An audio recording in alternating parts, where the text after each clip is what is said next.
நாகையில் ஆளுநர் RN ரவி வருகைக்கு எதிர்ப்பு தெரிவித்து கருப்பு கொடி காட்ட முயன்ற காங்கிரஸ் மற்றும் விடுதலை சிறுத்தைகள் கட்சியினரை போலீசார் கைது செய்தனர்.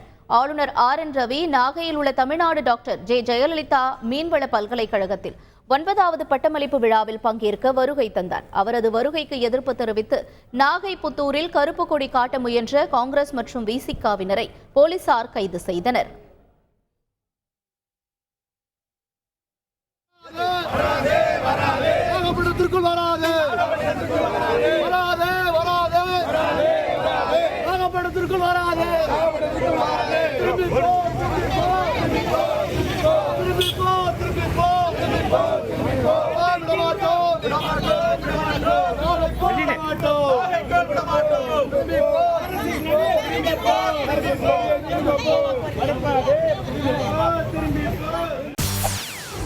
செய்திகளை உடனுக்குடன் தெரிந்து கொள்ள உடனே சப்ஸ்கிரைப் பண்ணுங்க.